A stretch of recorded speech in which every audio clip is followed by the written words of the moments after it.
Okay.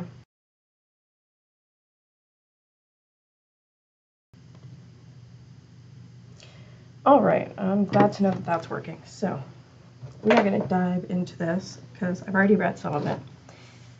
But I don't think there's too much different in the amended complaint. It's a lot longer for like no reason. Yeah, this is a text that was in there. If you haven't followed, there's no way I'm doing a recap. I'm going to post a recap video very soon that covers like the basis of what the argument is, but sorry to anyone who's Team Baldoni, I don't really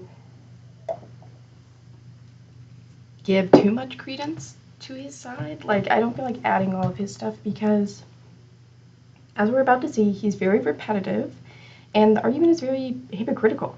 Like, 1 minute he's talking about how annoying it is that Blake is inserting herself and she is rewriting the script every day, but then he's also saying we were rewriting the script together every day. Like, he's asking her, when she's asking for scenes, he's giving them to her. He's asking for her notes. He's saying, I want to incorporate it so much. He's saying, thank you.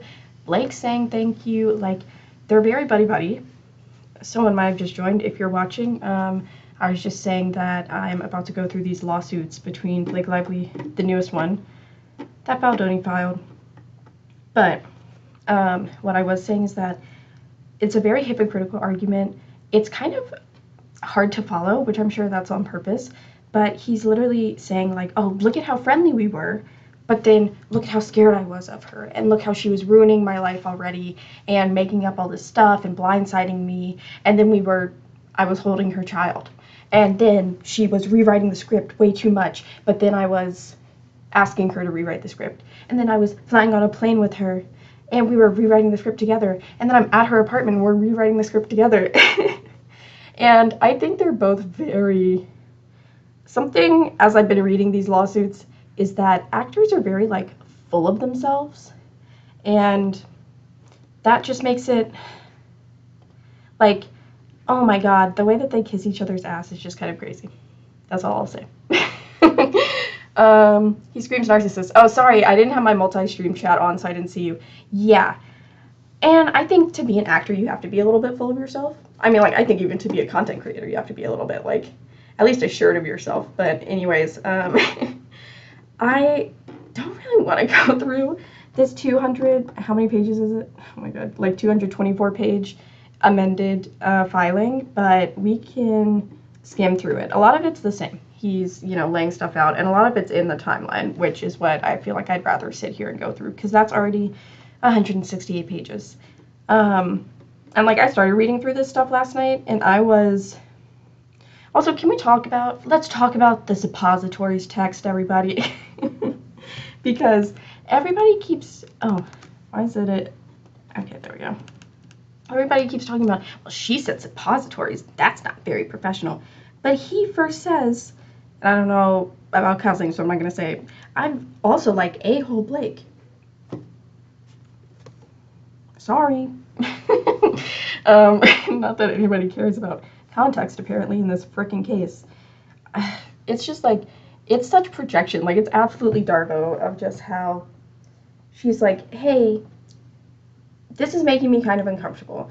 And actually, before we get into it, something that I really want to rant about is the whole civil rights complaint of it all and not filing a real lawsuit. That's BS. Like, yeah, when you're employed by somebody... Let me know if my mic is like peaking out, because it's kind of showing me my audio is peaking out.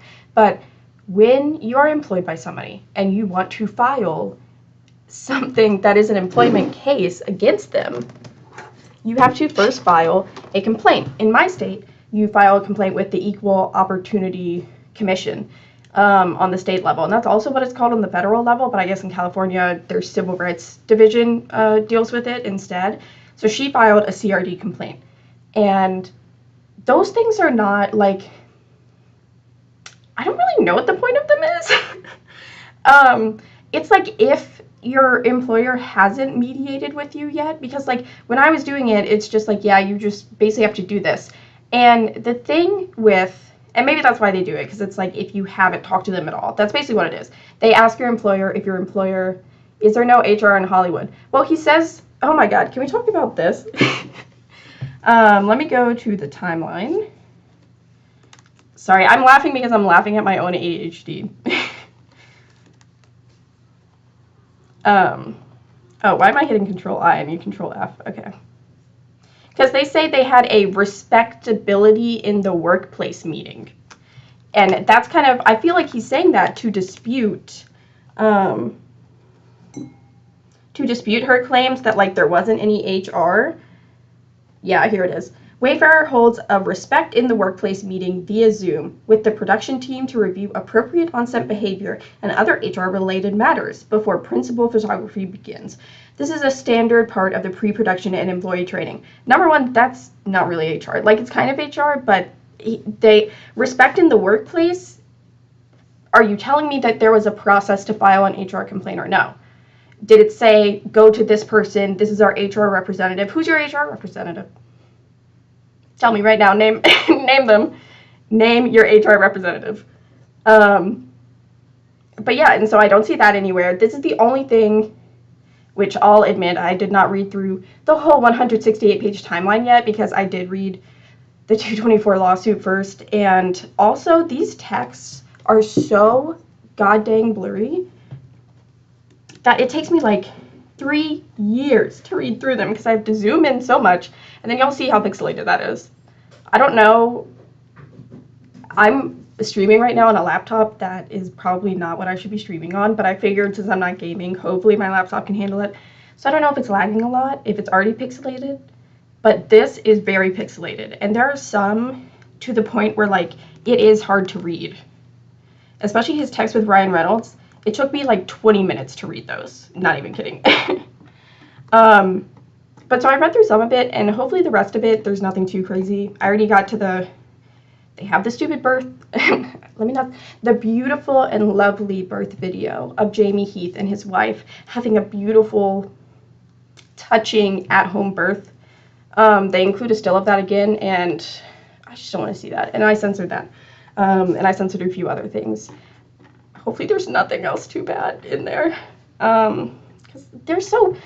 Can we talk about how he is... Like, this was supposed to be a PG-13 movie from the beginning, right? Like, they were never going for rated R. Some of the stuff that he's, like, in his notes, a little rated R to me. Like, I'm like, what are y'all shooting here? And also, again, he's the one playing the victimizer. Why are you so concerned about the female gaze? This is juice, I guess, for anybody watching. Going back to my original point from my ADHD, before my tangent, when you file with your Equal Employment Opportunity Commission or with the Civil Rights Department, like she did, because that's what it's called in California, really all they do is for their investigation. Because that's what I saw this comment where somebody said, oh, she did that to avoid a formal investigation by them by saying, I just want my right to sue letter. You don't really get to choose that. Like, they're always going to investigate, but really they just look at it, like I was saying earlier, to see if you have talked to your employer at all. And that's basically what they say. They go to your employer and they go to you and they're like, do y'all want to talk it out? Like, or, you know, I guess maybe they would if you weren't even employed by them, because there's stuff like contractors, you wouldn't go through that. If it's if a business has less than 50 employees, it's something like that. The like federal level doesn't cover the same rights. And then there's like a whole litany of other things. So maybe that's what they review it for. But like for me, and maybe I should go back and look at the timeline, I got my right to sue letter pretty quickly after I filed mine. And then luckily, thank God, I found another job, and so I didn't have to go through the actual trial. And that's another thing I'm just going to say right now, because there's only 2 viewers, but, like, if she loses, because I don't want to focus on that right now, because people would be like, oh, look, they're already saying that she's going to lose.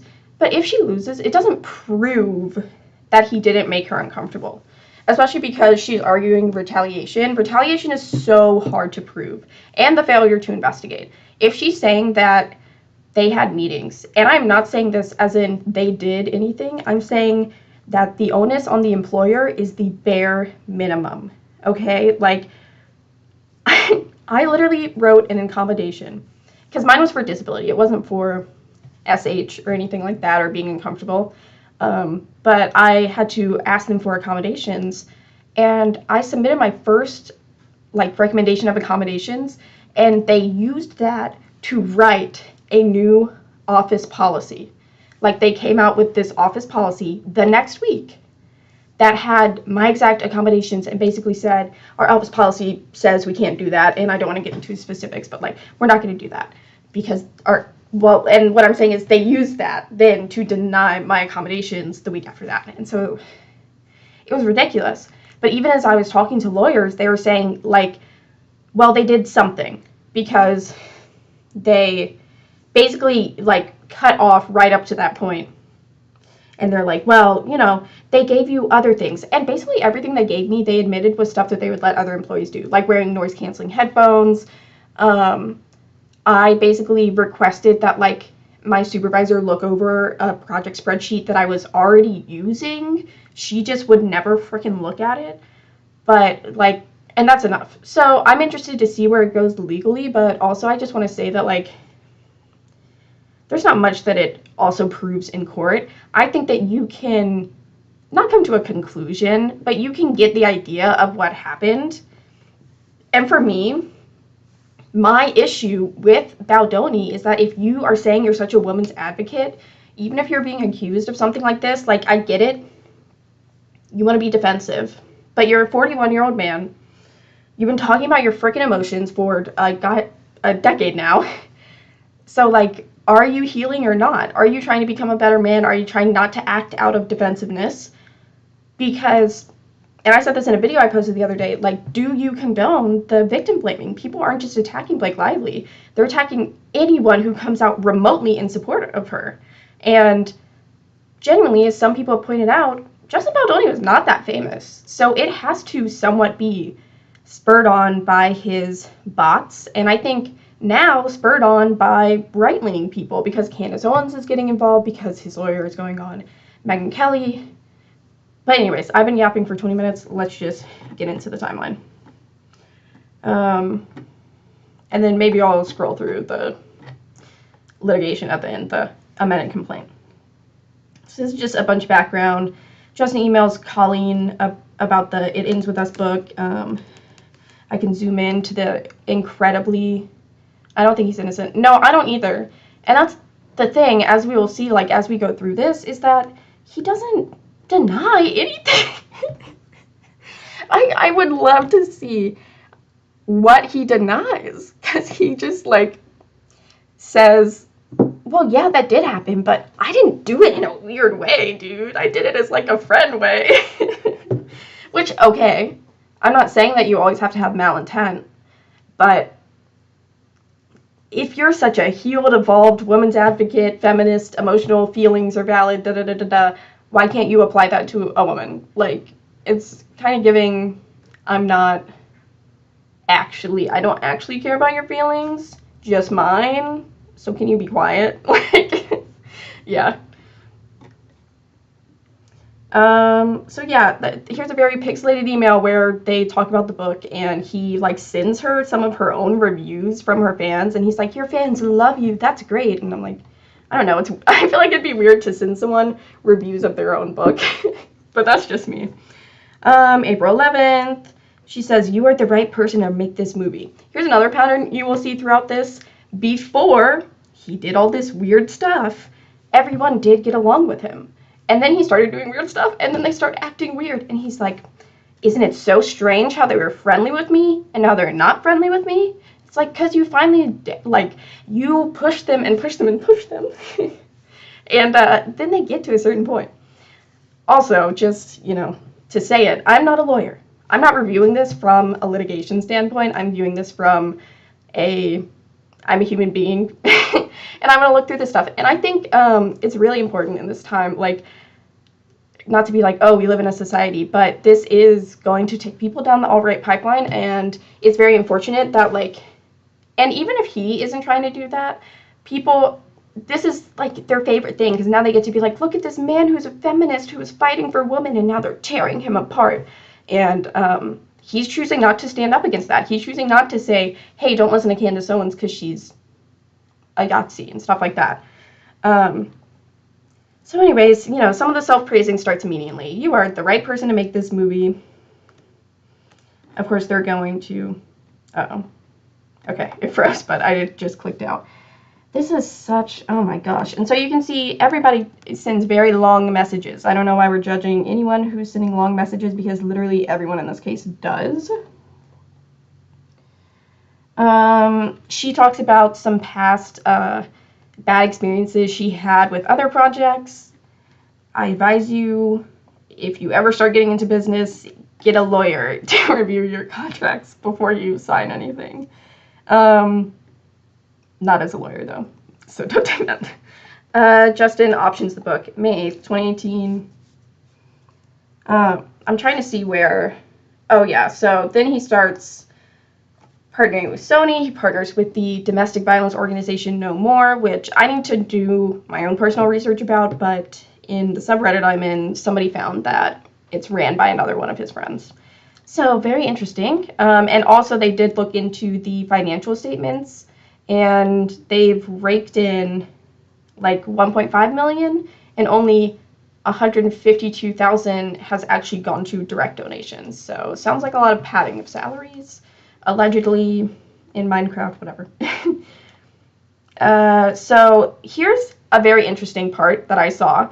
Baldoni and Wayfarer develop marketing ideas for the film. They share these campaign ideas with Sony, including an idea for Lily Bloom pop-up shops. And he keeps, you know, because his whole story is, I was always trying to partner with No More. I was always trying to raise awareness for domestic and sexual violence and da-da-da.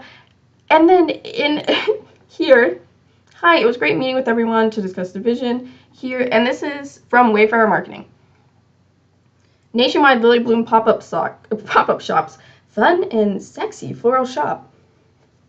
What is the... And then immediately after that, talking about the No More facilitating access to resources. Is that the fun part or the sexy part? Just wondering. January 22nd, 2023, Lively introduces Baldoni to her friend and celebrity trainer. This is Dawn. They censor his name, like here, but then they say his name later. So, I don't know why. And you will see that's yet another theme. There's, like, I'm pretty sure the scriptwriter's name is censored here, I think, because it lends itself to the idea that, oh, Blake Lively never told the scriptwriter that she was rewriting the script and stuff like that. But she literally says, please sin, to Christy. And I definitely saw that. I have to go find it. But I saw it in another one of the lawsuits. Her name was not censored. Now it's censored. All right. So, yeah, this is interesting because he was always saying that, like, the way that they marketed it, and he even has this later in his old lawsuit and later in this timeline, that, oh, she was always doing these florals. And it's like, yeah, because Lily blooms. And you say that, so it's very interesting. Her trainer, Dawn, they start collaborating, with the trainer delivering Baldoni's workout program February 26th. You'll also notice in here that I think this timeline was very rushed, because I think they were trying to get it out before the weekend, because on Monday they have that hearing, and they repeat a lot of things, and they also, like, the math does not add up. Like, they get the timeline wrong. Because somebody else pointed out that previously in another lawsuit, and I'm pretty sure he did, he was saying that the whole him asking about her weight was, like, early on in production. But then here we find out that it was like 2 weeks before they start shooting, actually. Great to meet you, Justin. That's from the trainer. Lively and Baldoni exchange texts. So they put in way too many texts between Lively and Baldoni in this freaking timeline. I did not need to read all of these people's texts. I get it. Y'all were friends at first. She tries to remain friendly and professional, and you take her saying... Because this is literally it. You take her saying she's uncomfortable as her attacking you and trying to take your movie from you. Even though in marketing and in your own statements, you're constantly asking about the female gaze and constantly asking for her input and constantly asking for women to lead this. But yeah, she overstepped. She inserted herself, according to Baldoni. She talks about her weight. This is such nagging behavior, by the way, like that he points out so many times that she was so concerned about her weight because February 9th, this is probably around when she had her baby. She had her baby sometime in between end of February, end of January, beginning of February, which I don't think that they've disclosed their birthdays, so that should be a good enough timeline for you. And they started shooting in May, so she only had a few months to get her body back, and of course she was talking to him about her body because she asked,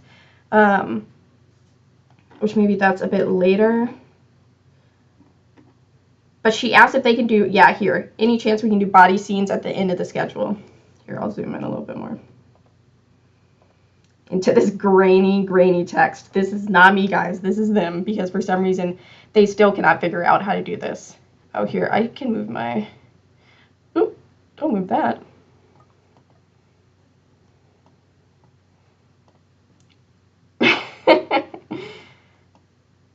Okay.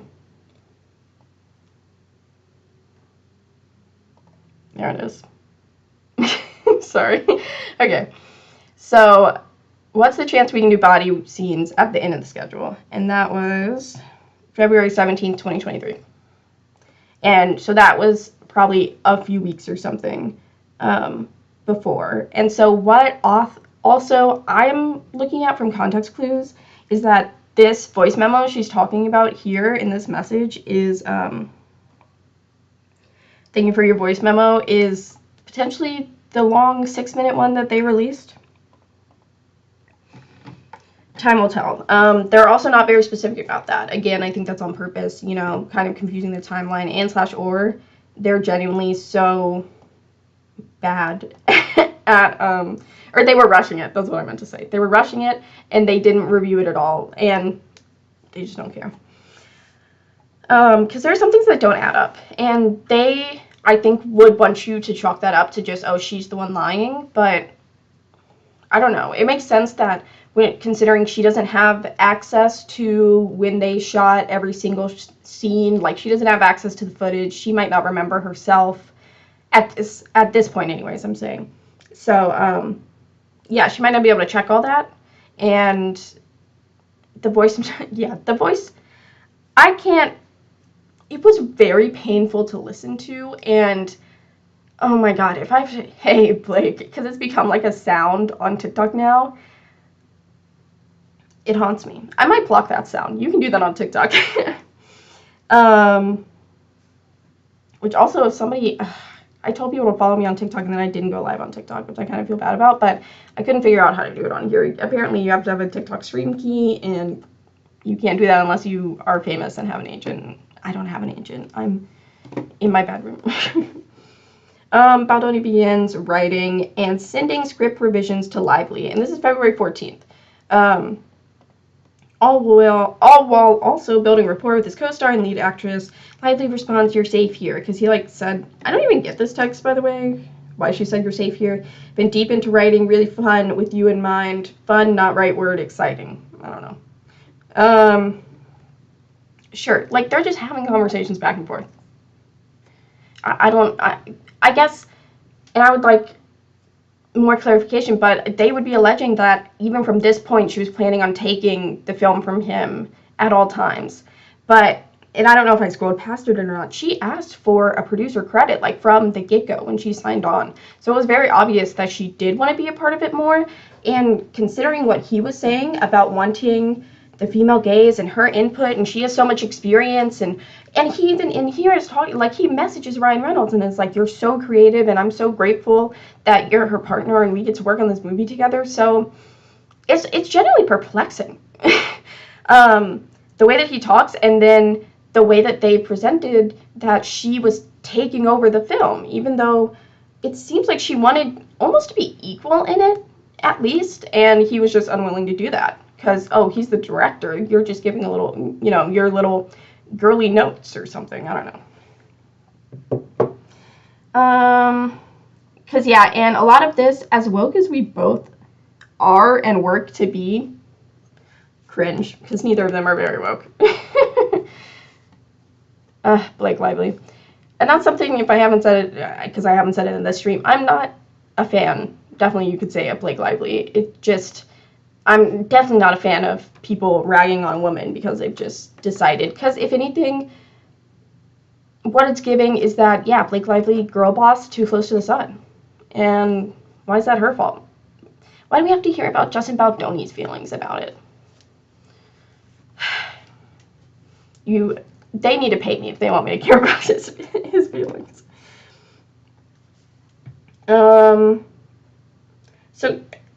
And she talks about her husband from the beginning a lot as well. So it's like, I don't know how you're going to sit here and pretend you had no idea Ryan Reynolds wrote the whole scene. And I'm sure she just meant that because, like, yeah, they were doing this whole dual marketing thing and whatever. I think Blake Lively does tend to put her foot in her mouth. And I think that they even admitted that. But, like, that's not illegal.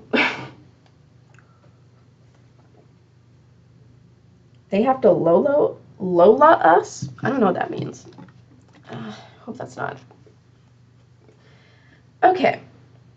She asked if they can do body scenes at the end of the schedule. This is February 17th, right after she had a child. We'll talk through and get creative together and make you comfortable. I just don't want you to stress about your body. It's the last thing you need. And so, I don't know, because they constantly say, like, oh, she was asking too much. She was asking to reschedule this and that. And, like, yeah, they do. But you are saying that you're willing to work with her. This is, he includes Baldoni well, that's not it. Baldoni's trainer provides him with a workout program. Cool. Didn't ask. Baldoni and Reynolds exchange text messages. So these are the Ryan Reynolds text messages I was talking about earlier that are so freaking hard to read. Some of them are better than some, and so, you know, whatever. Again, like I was saying, actors are very full of themselves, it seems, and they just kind of blow smoke at each other throughout this whole thing. But through this, Baldoni is just saying that, like, oh, she talks about you so much, and she said that she wanted to work with me because of my relationship with my wife, and I'm almost like, I wonder if she was already trying to be like, hey, you're acting kind of weird, don't you have a wife? But anyways, here Ryan Reynolds makes it very clear that him and Blake Lively work in tandem a lot and are very collaborative. So it's very interesting to me that they pretend to, you know, be very surprised that he was a part of it at all when, okay, bye, have a nice night, when he was saying it from the very beginning. I'm gonna go check, make sure I didn't miss anything. Okay, I think I didn't. She's incredible, Lively leader. This part I'm interested to see more about because, first of all, he shares a lot about her health history, which he absolutely does not need to do. But yeah, the board certified integrative holistic health coach and connects them. This is March 29th. And they exchange wellness stuff, which is, again, weird that he's putting all this out there. I mean, I guess, of course, you're going to argue that it's because she put this out there first. And, like, okay, but I just feel like a lot of it is nagging. Like I said, he builds up this whole thing of, like, she was so insecure about her body. And I reassured her. But then, so if she already expressed that she was so insecure, how are you surprised that she is still insecure? And would take things maybe that you didn't intend, which it shouldn't matter. Your intention doesn't matter. The impact does. At the end of the day, Lively sends a message to Baldoni stating, oh yeah, and then this is once again just stuff of them building chemistry. They have a good interaction on set. Another theme that emerges is that she's not allowed to change her mind. Here, I'm going to turn my mic down because it's kind of peaking. Okay. This is something I want to talk about, is he is always, oh my gosh, what did I click on? Okay. He is always, when he hires someone, he says who I love. And I mean, maybe he's just saying that, like, he met them and he loves them, but I'm pretty sure a lot of these people that he hires are people he knows. So I think that just kind of lends itself to that narrative.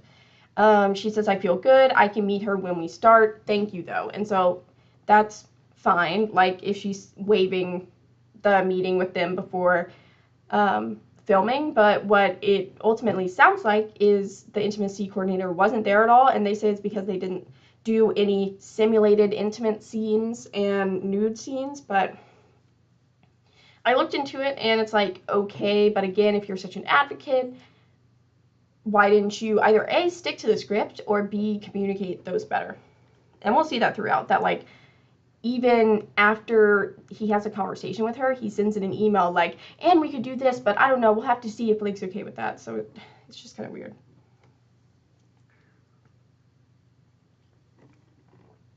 He sends it to a producer. We still don't have a date on this text of when he sends it. I mean, I guess it would have been soon after. Yeah, it does say today, so it was the same day. In the screenshot anyways. April 7th through 8th. Here's what I'm talking about again.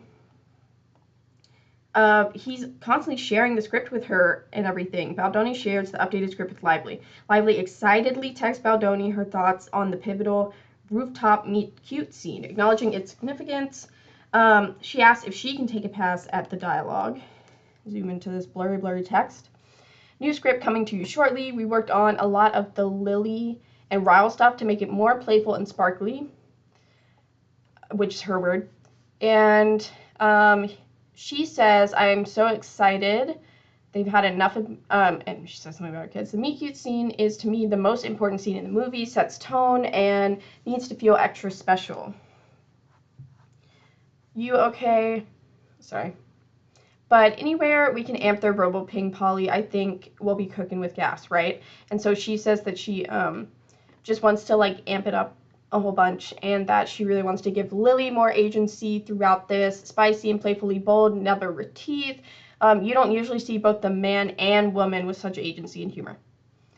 And he says, yes, sinned. It's so important to the film and can't wait to play and find it. I agree so much. Lily needs to be strong and witty and playful. If a woman like you could fall into that relationship, then anyone could. Also, that he is kind of constantly talking about the movie not in the way he portrays that he thinks about the movie at the end, because it's like, the more we love them, the more devastating Act 3 is. And it's like, but you don't need to love him. He keeps saying that the reason they needed to include so much about Ryle is because they need the audience to fall in love with Ryle. In order to humanize Lily, they need to humanize Ryle, and it's like, yes, but you also don't. Like, you do just need to see her falling in love with him, which a lot of times, if you're being gaslit and things, like, he doesn't really understand it. It's not that the abuser is such a human and such a great person. Not saying that every person isn't a human, whatever. It's that they mold themselves to fit you. Like, that's what love bombing is. That's what the gaslighting is, that they convince you that they are the perfect person for you, and that they are willing to change and do this work and, like, become that person for you. And then they just lie, you know? Anyways, this is just lending itself to, they were constantly going through the script, and she was constantly sending things to him and asking it if it sounded good. And then here, I just want to point out also, like, if he's saying that she was threatening him and stuff, we can use some, all, or none of it. I just don't want to step on any toes. So,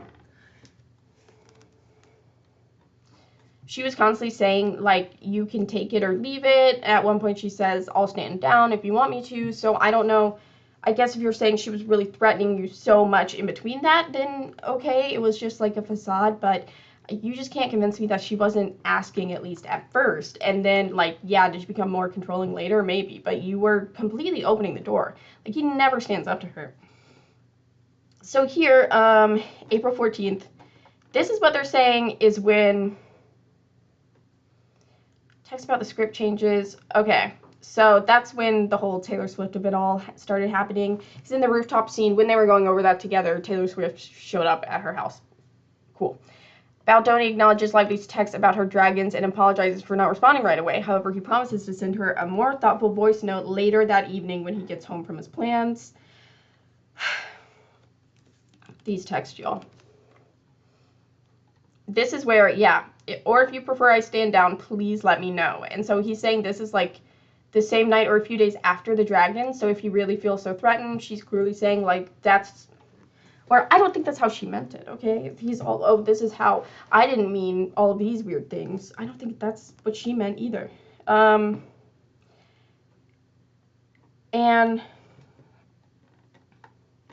let's go down here, because there's a very interesting text from Baldoni. And here's where she's, like, literally pouring her heart out to him about how she's felt, and that's when he responds with that voice note. And so this was April 15th. I know you can barely tell by that grainy text, but because these are all screenshots for some reason. But yeah, this is his voice memo that he sends, and he sends an even longer, like, not even longer, but another long text after the voice note. And he talks about the rooftop scene is one of those scenes. That last sparkly pass was a lot of fun, as it started to open up the movie for me. And he talks about how he read the text, and so it was harder for him to pull away from the book, that is, when he was writing the script, so he, like, appreciates her going through it. But let's look down here. My doc series about young people dying did so well. You earn the laughs, and then you earn the tears. For anyone, this is not surprising, because they're always trying to be, you know, make a commercially viable project. But he has literally done an interview where he said, especially his series about My Last Dying Days was about, or My Last Days, was about more than money for him. Like, he didn't care if he ended up earning money or not. Also, let me go grab my phone. I'll be right back. You know what? My laptop could also die at any point, because it is not plugged in. Okay, it's not actively dying. Thank God, but I am about to plug it in. And that's probably going to get mad at me, but...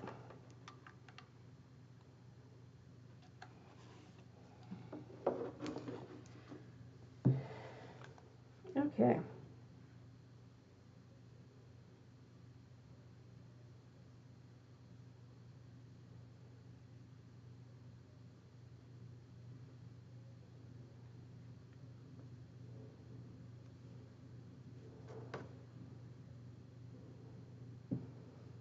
Sorry, I'm going to go live on TikTok on my phone since I said I was going to.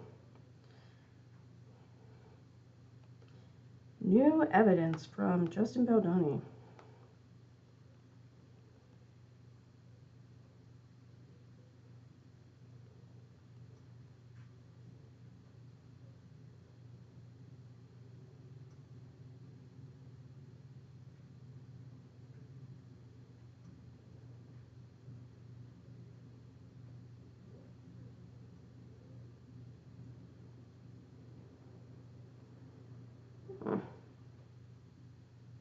Wait, why am I even doing that?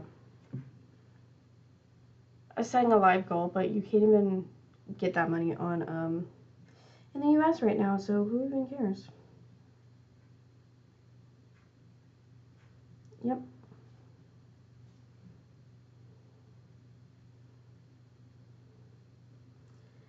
Multi-US pop culture, there we go. Okay, sorry about that.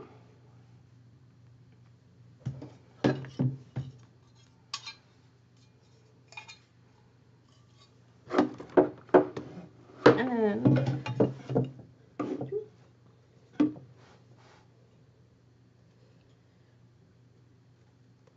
I don't know if anyone's still in here.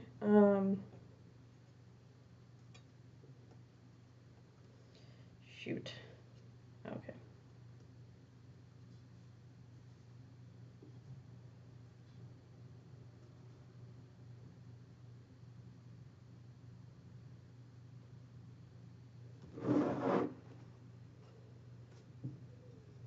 Hi, sorry, I'm trying to figure out. Why can't I do that? Whatever. I am going through the Blake Lively Justin Baldoni lawsuit, and I'm live on Twitch as well as YouTube right now, so you could go there and follow along. But we're just gonna talk through So where we were in the middle of it was April 14th. Baldoni followed up with a voice note as promised, responding to her text about her dragons. And he acknowledges how lucky she is to have her husband as her friends and supporters. He has no problem with, and it's very clear that Taylor and Ryan are lending them, like, giving their advice and opinions about these scenes, but of course they later act like they had no idea. So here he meets with the intimacy coordinator and they go through all of the sex scenes, and it's like they talk about it, and then, oh my god, these notes are really awful and annoying. Funny scenes and positions, and this is what I was talking about earlier of, like, I thought this movie was PG-13, so I'm not sure what they were, like, why they talk about doing these very intricate scenes that I feel like would end up making the movie rated R, but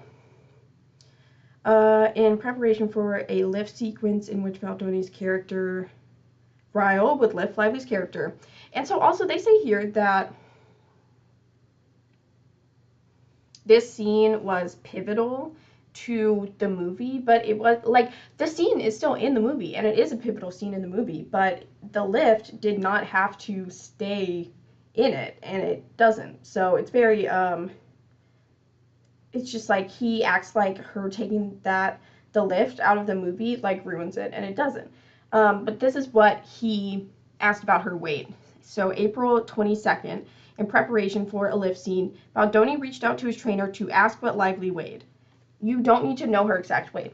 If you have a trainer, all you need to say is, hey trainer, I'm going to be lifting Lively, and apparently, like, she introduced Lively, Lively introduced the trainer to Baldoni. So then all you would have to say is, you know Lively, how do I train to lift her in the movie? And they would be able to do that. You do not need to know her exact weight. So then April 25th is when, and this is where he says, despite accommodating Lively, Baldoni rewrote the scene with her despite the fact that for creative reasons he felt the scene was necessary. And it wasn't, clearly. But he was invited to her house, and Ryan Reynolds stood up for her, which of course makes everyone upset, even though otherwise they would be like, oh no, you have to, like, how did all this happen? Sorry, I'm gonna move this stuff real quick. Oh, hey, Nadia. Oh, look, you could join. Do you want to join and talk through the lawsuit with me? No, okay. Well, I mean, you wouldn't be on camera. You could just talk. Yeah, no, you don't have to be on camera. But I was talking through. So he says that, oh, cute, I hope you're having fun. He says that he has to ask the trainer for his weight, which he absolutely does not. And he could have just been like, hey, trainer, how do I train in order to lift her? And right here after, Ryan Reynolds she invites him over, and then Ryan Reynolds berates him, and he calls it Baldoni calls it traumatizing later, and is saying, bye, have a nice night. So he's saying that the tone from Reynolds and Lively was so aggressive that Baldoni felt he had no choice but to offer repeated and completely unwarranted apologies. He should apologize for asking her exact weight. He didn't need to ask that. Sorry, my opinion.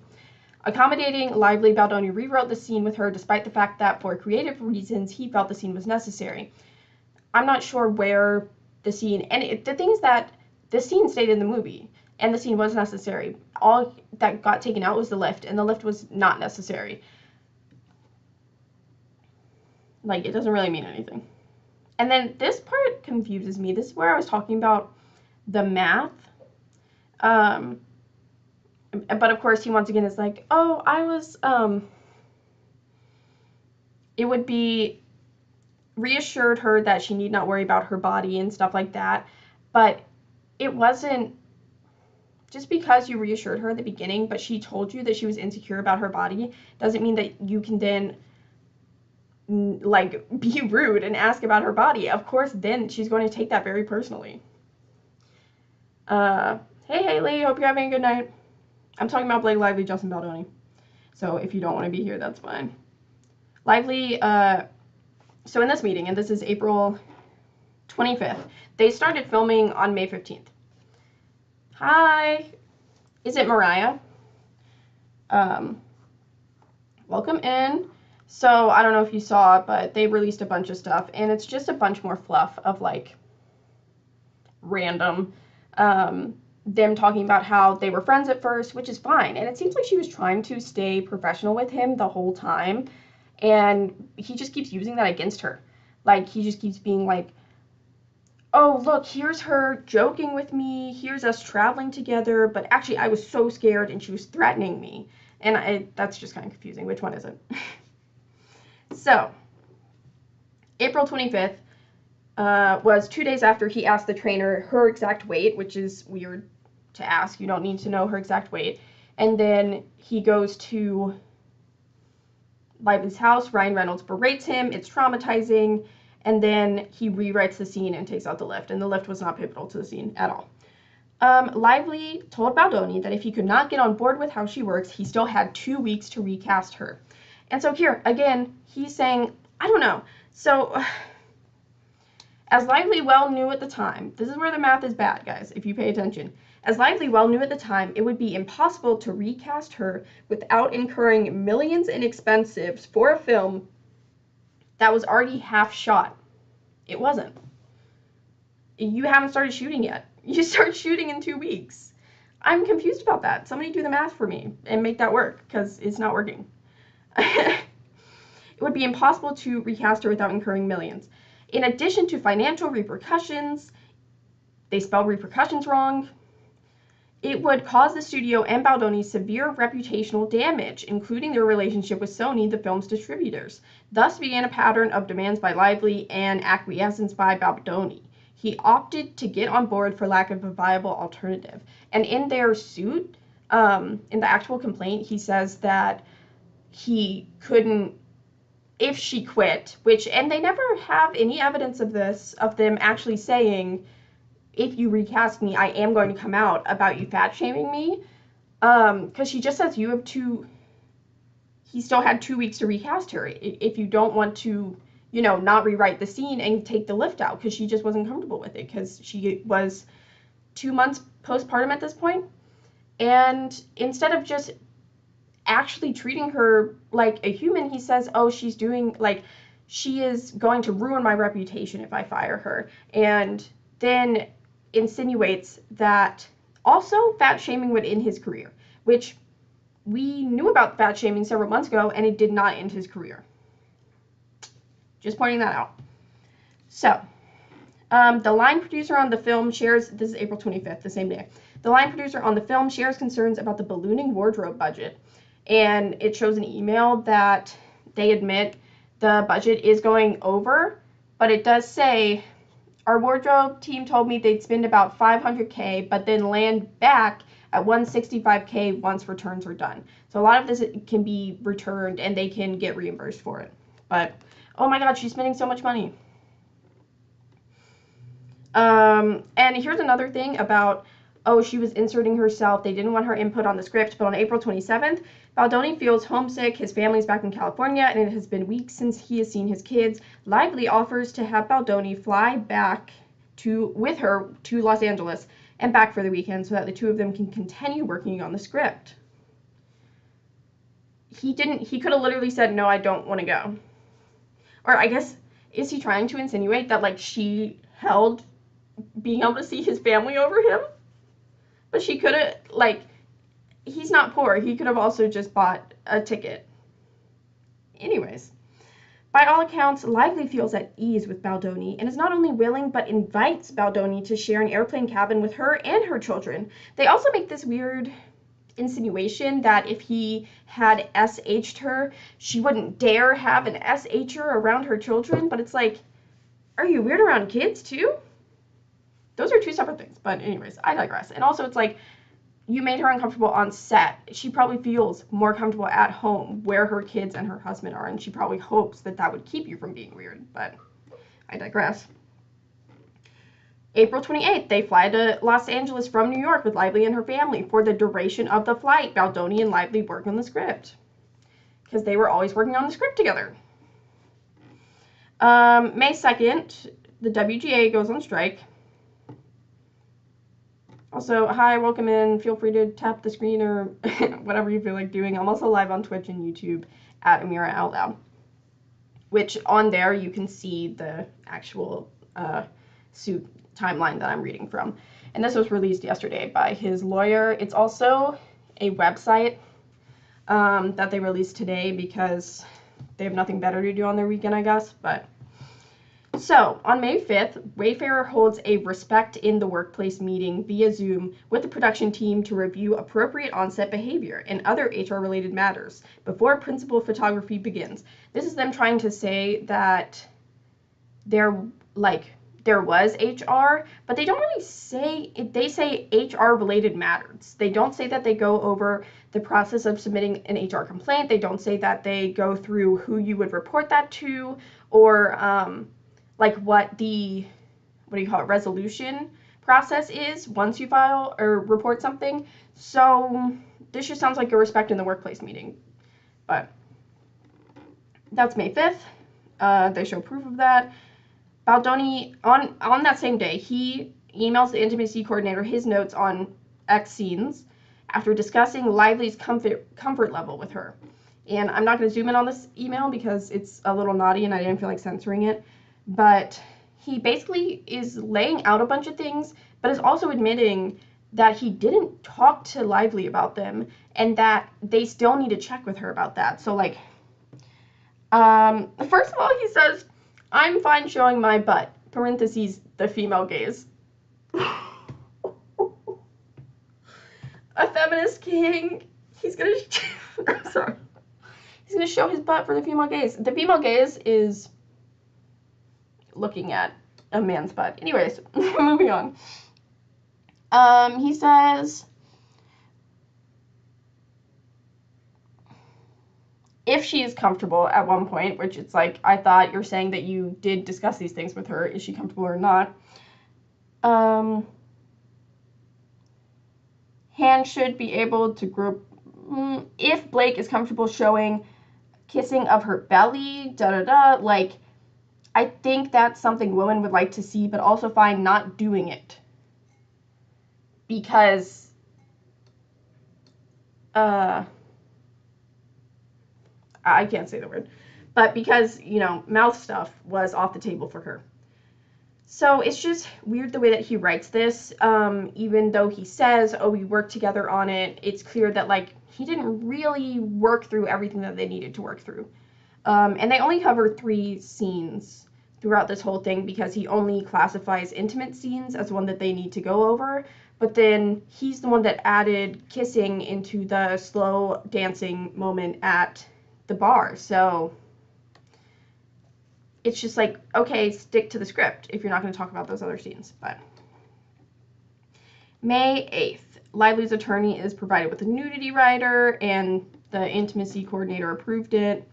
May 12th, they once again, Lively and Baldoni work at her apartment, making final script changes ahead of the first day of production on May 15th. So again, did he not want her input? He's always hanging out with her and they're going over the script. It's also very interesting because the producers were at the same time emailing him saying that they can't take all these script changes. Oh, thank you for tapping the screen. Welcome in.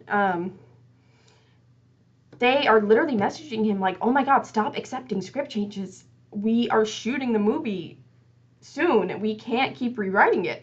And I'm also confused, and I need somebody who knows film stuff. Hopefully somebody will make a video or something. But if the Writers Guild of America is on strike, you are not allowed to be making changes to the script. You're allowed to film if you're not going off script, because again, that is changing the script, and that would be breaking the strike. They point out crossing picket lines, trying to get around the strikes, trying to get around picketing constantly throughout this, and then act like that's totally fine, which is very interesting. Really, that's their whole strategy, is to admit to everything and then be like, but that's not what you're going to say. That's wrong. No. That's their whole strategy. And then this is the thing where when he shows text between him and Lively, they are getting along great. But then here, he is texting to Jamie Heath, the other producer, on May 16th, seeing her, Lively, in 10. Send me prayers. I'm just saying, I've been ignoring my gut, and there's a few things we need to course correct on. I'm effing terrified of saying the wrong thing. Talk after. It just feels so two-faced. And of course, he's saying because, oh my God, he's so scared of this woman. It just feels very two-faced for him to 1 second. Thank you so much for tapping the screen, for being like, I am terrified of her to his co-producers, but then going to her and being like, thank you so much for working on the script with me. Thank you for your input on this and that. And, you know, acting like her friend. Like, I wonder how Lively feels about all this. I'm sure she didn't think that they were friends either, but I think that he's just very, like, people-pleasing, which, in the words of Shaheem, is manipulative. May 16th. Okay, and here's the thing where he's saying, oh, I never knew about the allegations. May 16th, Lively texts Baldoni to request another meeting with him and the other producers to discuss wardrobe. Baldoni agrees. After shooting wraps, they go to her makeup trailer, and this is where she was breastfeeding or pumping. They say they can't remember, which I think is kind of weird, but whatever. So, furthermore, Lively's complaint incorrectly states that Lively intended to speak with producers about unprofessional behavior on this day. As this timeline shows, the alleged inappropriate behavior Lively describes in her complaint had not yet occurred. I don't know, because they get the timeline wrong as well, so this is hard to tell. And clearly, as they show throughout this, she requests several meetings with them, so she could have been referring to another meeting. She uses the word sexy in a text, so apparently that means he can harass her and it doesn't count. I'm sorry, I don't take that stuff seriously. So then here, and they literally admit, oh, hi, Aunt Kathy, I hope you're well. I'm talking about Justin Baldoni's team just released more stuff against Blake Lively, but hope you're having a good weekend. So they admit, because what her complaint says is that he was improvising kissing in scenes that didn't have it written into the script. But they then try to say that Lively was initiating the kissing in another scene and improvising them. But they admit Lively improvised the number of kisses in this scene. Make no mistake, the kiss itself was written into the script and was in no way improvised. It's kind of crazy to me that y'all admit that this is a nothing burger, but you're saying that it's something, because you're saying that even though it was already written in that scene and you were doing multiple takes, but you're saying, oh, she kissed me several times, whatever. And you know what, let me not even be dismissive of that, because if you are uncomfortable with that, then speak up. Let's talk about it. Like, tell her you don't want her to improvise kisses. Stand up for yourself. Love that. And so they're admitting, though, that it was written in the script for her to do that, and then saying that that's the same as him kissing her when it wasn't written in the script. Kind of weird. And then this is where we get into a whole timeline of events that I've already been live for so long. This is like all of her complaint. It happens within a week. Not all of her complaint, but what happened right before the strikes happened. On May 22nd, they film the birth scene, the hospital scene, which is Lively describes as very chaotic and as just very uncomfortable for her. And there were people she didn't know on set, and they claim it was a closed set, and they just showed like paperwork that it was a closed set, but you know, I don't know how true that is. And then they also say that, yes, Baldoni did hire a man to play the OBGYN that he knew, but they just say, oh, but he has an MFA in acting, which is fine, but then they try to equate that to it being no different than Lively's sister, who was hired because she's Lively's sister.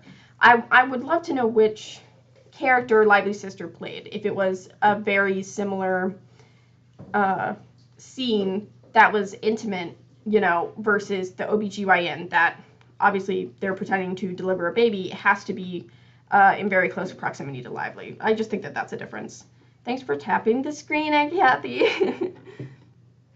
So she has a hard day on that day. And then what's interesting to me is that they allege that they showed her, Jamie Heath showed or attempted to show Blake Lively a video of his wife giving birth, even though this woman had given birth earlier that year and has 3 other children, so she's given birth 4 times.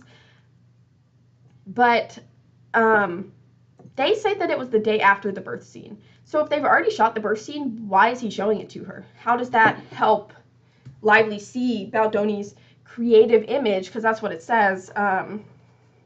During lunch, as part of a continued creative discussion on May 23rd, 2023, that Baldoni and Lively were having about the hospital birthing scene, Baldoni asked Heath to show Lively his wife's post-home birth video. And they include a still of the in this, and I don't want to see that. I don't want to see it either. They say a lot of stuff about, like, how dare she find this uncomfortable, it was a beautiful birthing video, and I'm just like, I don't know, dude. And again, if this was after they filmed the birth scene, just why are you showing it to her? You really don't. You actually don't. And then that day, they film the slow dance bar scene, which is where Lively, and we see from the footage that they released, Lively was uncomfortable, and he was initiating things that were definitely not in the script. And then he texts her on May 26th. So May 26th is when she calls out because she is sick with COVID, and she asks for them to start making cast members who interact with her get tested for COVID.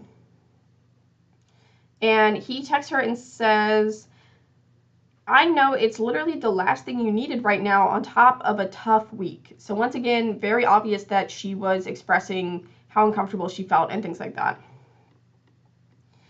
And then I found this part interesting. It says Lively shared her grievances about the first AD and suggested that she be replaced. So this is on May 29th, Wayfair was made aware that Lively had placed a call to the film's Sony executive to share a few grievances. And one of those was about the first AD and suggested that she be replaced. But then they say she and the second AD, who is also a woman, were shortly thereafter let go. Why'd you let the second AD go if she only asked for the first one? A question that remains unanswered. And, you know, in her later CRD complaint filed more than a year and a half later, Lively distorted the nature of this call, claiming she had contacted the Sony executive specifically to file an HR complaint. What? I don't know. She was, it's not like you don't always file a formal HR complaint. And it literally says in her thing that she simply informed a Sony executive of her concerns on set. Like, and that's what you do. And it wasn't big things. Like, and it's just so weird to me how they admit, like, oh, these weren't crazy. Like, we weren't even, it's a birthing scene and it's beautiful. But then she says, like, I didn't want to file a formal complaint because I just wanted you to be aware of it and make changes. And now you're saying, oh, and she didn't file a complaint, so it really wasn't even that serious. She was trying to work with y'all. Well, it's crazy that they put out a timeline saying, like, oh, she blindsided us and we didn't know this and we had no idea that we upset her, but then they put out a timeline showing several times when she tried to speak with them about it. And then once again, here is Baldoni admitting in a text that while the last 2 days were tough, because, again, she made it very clear that she was uncomfortable and things were rough on set. They talk about the birth scene again and just say, oh, so on June 1st, 2023, she gets back to production after recovering from COVID. Lively requested a meeting with Baldoni and the film's producers, during which she shared a series of grievances that she appeared to have spent the last 5 days overanalyzing. And they just dismiss her concerns, basically, and they say, oh, she was blowing it out of proportion. And it's like, Oh, so I guess maybe that's why she had to keep escalating it, because y'all weren't listening to her. Also, in the text Justin sent, he says, your concerns are fully received and adjustments will be made imminently. Hang on, I have to switch something out real quick. Hopefully it doesn't mess anything up. I need to plug my laptop in.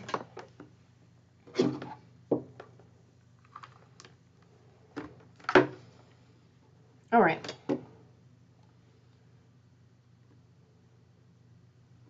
Dang it. Okay, anyways. Lively requested a meeting with Baldoni and the film's producers. Okay, cool. And that was on June 1st. She was clearly making it very imminent.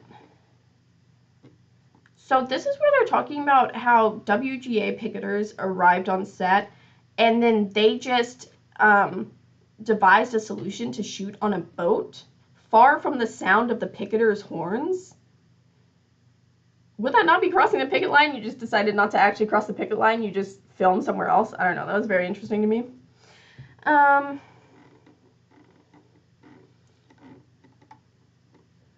Okay, I'm only like 40 pages into this, and it's 168 pages long.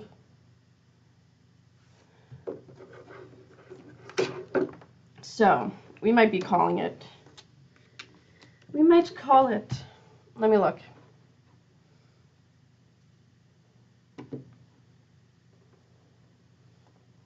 Yeah, I've been live for an hour and a half.